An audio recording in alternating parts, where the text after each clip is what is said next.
গল্পটি শুরু হয়েছে হযরত আদম ও বিবি হাওয়ার মাধ্যমে, যারা আল্লাহর পরিবর্তে শয়তানের কথা শুনেছিল। তারা অবাধ্য হয়েছিল এবং আল্লাহর সাথে মানুষের যে পরিপূর্ণ সম্পর্ক ছিল তাহা ছিন্ন হয়েছিল। তারা প্রথমে পাপ করেছিল, যার ফলে রোহানিকভাবে তারা মারা গিয়েছিল। গাছের পাতা দিয়ে তাদের লজ্জা ঢেকে তারা তাদেরকে লুকাইতে চেষ্টা করেছিল, কিন্তু আল্লাহ এই আবৃত্তি করাতে খুশি ছিলেন না। তিনি তাদেরকে গাছের পাতার পরিবর্তে পশুর চামড়ার পোশাক দ্বারা ঢেকেছিলেন। আল্লাহ নিজে প্রথমে পশু কুরবানি দিয়ে তাদের লজ্জা ঢেকেছিল। আদম এবং হাওয়ার দুটি সন্তান ছিল, কাবিল এবং হাবিল। কাবিল যে খাদ্যশস্য উৎপাদন করতেন তা থেকে তিনি আল্লাহর কাছে উৎসাহ করলেন। যখন হাবিল পশু কুরবানি দিলেন খুন,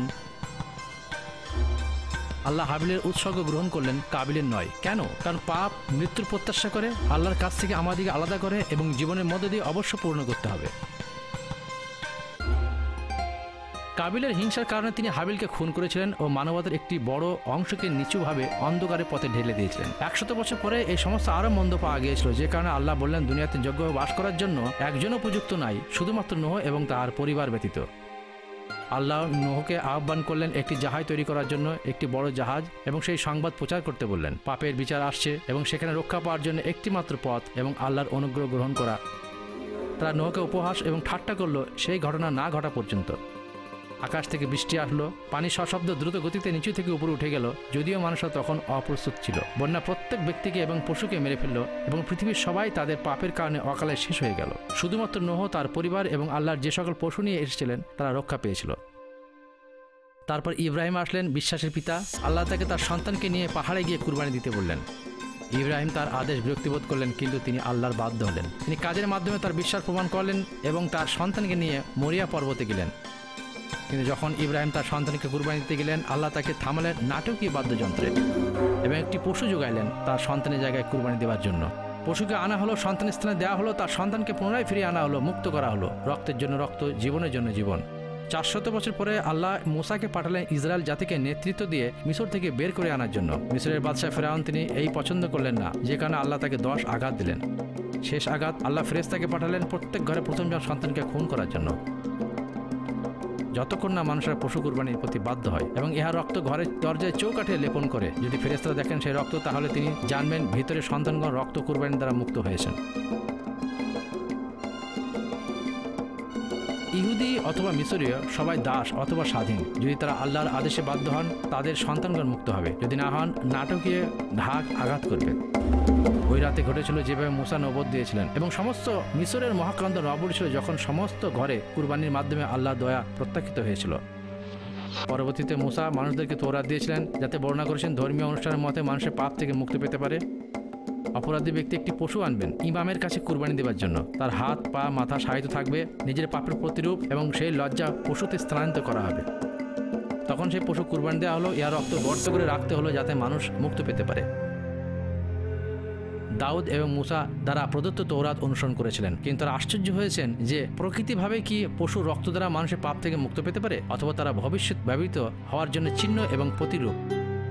দাউদ নবুয়ত করেছেন একজন আসছেন, একজন রাজা, একজন মসিহ। বাদশাহ দাউদের বংশধরদের একজন যিনি শাসনভার গ্রহণ করবেন এবং রাজত্ব এবং ক্ষমতাশীল হবেন, যদিও তিনি নম্র এবং সহানুভূতিশীল হৃদয়ের মানুষ।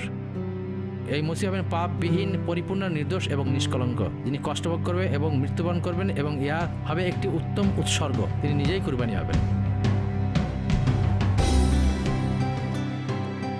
ঈসা মসিহ একটি সাধারণ ঘরে জন্মগ্রহণ করেছিলেন, কারণ তার জন্য কোনো ঘর ছিল না। কুমারী ঘরে খাঁটি পরিপক্কভাবে জন্মগ্রহণ। দাউদ বংশের একজন রাজা হয়ে গরিব হয়ে জীবনযাপন করলেন। দেশে গরিবী রাখালেরা এবং সম্পদশালী পণ্ডিতরা মানুষেরা পূর্বদেশ থেকে এসেছিলেন শিশুকে সেজদা করার জন্য, এবং সাক্ষী যাহা তিনি ছিলেন নতুন আগতদের একজন মসিহ, যাহাকে কালামে প্রতিজ্ঞা করা হয়েছিল। ঈসা তবলিগ করেছিলেন প্রেম, সত্য, শান্তি, মানবিকতা। তিনি ছিলেন নম্র কাঠমিস্ত্রি কিন্তু দক্ষ জ্ঞানী দার্শনিক। তিনি ধর্মীয় ভণ্ডদের আগামীতে করেছিলেন, যারা ধর্মীয় ব্যবস্থা জীবন্ত আল্লাহর অপেক্ষা বেশি গ্রহণ করেছিলেন। তিনি গরিব, নম্র, অনুতপ্ত এবং পাপীদের ভালোবাসতেন। তিনি বধির, অন্ধ এবং মন্দ আত্মাপ্রাপ্ত লোকদের সুস্থ করতেন, এমনকি আবার মৃত মানুষকে জীবন ফিরিয়ে দিতেন। একজন গৃহহীন মানুষ, একজন আশ্চর্য শিক্ষক, একজন রাজনীতি নেতার মতো বলিষ্ঠ আহ্বানে আল্লাহর ভালোবাসার কথা তিনি মানুষকে বলতেন। এমনকি ঈসা মসিহ আল্লাহকে পিতা বলে সম্বোধন করেছেন এবং সমস্ত মানব জাতিকে দেখেছেন সর্বশক্তিমান তিনি আপনাকে পিতার মতো ভালোবাসেন। আল্লাহ মানব জাতিকে তার সন্তান হিসেবে বর্ণনা করেছেন, কিন্তু সেখানে একটা সমস্যা ছিল, তারা এখানে পাপী আর আল্লাহ পবিত্র। আদমের মধ্যে পাপ এসেছিল, আদমের মধ্যেই মানুষেরা তাদের আল্লাহর সাথে পৃথক হয়ে গিয়েছিল। এই মসিহ জানতেন তাদের ফিরিয়ে আনার জন্য তাকে কি করতে হবে। তরিকাদাতা ইয়াহিয়া হযরত মসিহের বিষয়ে নবুয়তবাণী করে বলেছিলেন, ওই দেখো আল্লাহর দুম্বা যিনি জগতের গুনাহ নিয়ে যান। ঈসা ছিলেন মসিহ মনোনীত ব্যক্তি, মহান উৎসর্গের জন্য মনোনীত। তার কোনো পাপ ছিল না, তিনি ছিলেন পবিত্র, খাঁটি, পরিপূর্ণ এবং পাপের মূল্য দেওয়ার জন্য যোগ্য ব্যক্তি।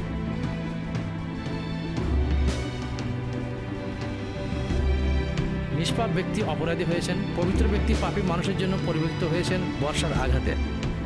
পাপের গোলামি থেকে তাদের মুক্ত করার জন্য তিনি এইগুলো তাহার পিতার জন্য করেছেন। তিনি মানুষের পাপের জন্য মূল্য দিয়েছেন, পাপের গোলামি থেকে তাদের মুক্ত দিয়েছেন এবং আদম যাহা হারিয়েছেন তিনি তাদেরকে পুনর্স্থাপন করেছেন আল্লাহর সাথে পরিপূর্ণ সম্পর্কের মাধ্যমে।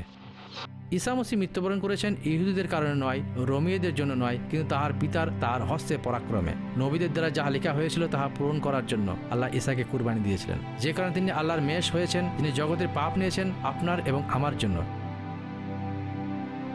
কিন্তু তিনি সেখানে শেষ করেননি। 3 দিন পরে আল্লাহ ঈসাকে উঠিয়েছেন। মসিহের মৃত্যুর মধ্য দিয়ে তাদের কাছে প্রতিজ্ঞা করেছেন, যাহারা তাহার প্রতি বিশ্বাস করে তাহারা মৃত্যু থেকে জীবিত হয়ে অনন্ত জীবন থাকবে। এইসব কিছু পরে ঈসা তাহার সাহাবীদের কাছে প্রতিজ্ঞা করেছেন তিনি আবার ফিরে আসবেন, কিন্তু এই সময় তিনি বাদশাহ এবং বিচারকর্তা হবেন। মসিহ হলে মানব জাতির জন্য আল্লাহর প্রদত্ত উপহার, যেন তারা তাদের পাপের কারণে মারা না যান এবং আল্লাহর থেকে পৃথক না থাকেন। কিন্তু ঈসা মসিহের কুরবানির মধ্য দিয়ে তারা পুনঃস্থাপিত হতে পারে তাহার সহিত পরিপূর্ণ সম্পর্কের মধ্যে দিয়ে। কিন্তু যে কোনো উপহার ইহা আপনার নয় যতক্ষণ আপনি তা গ্রহণ না করেন।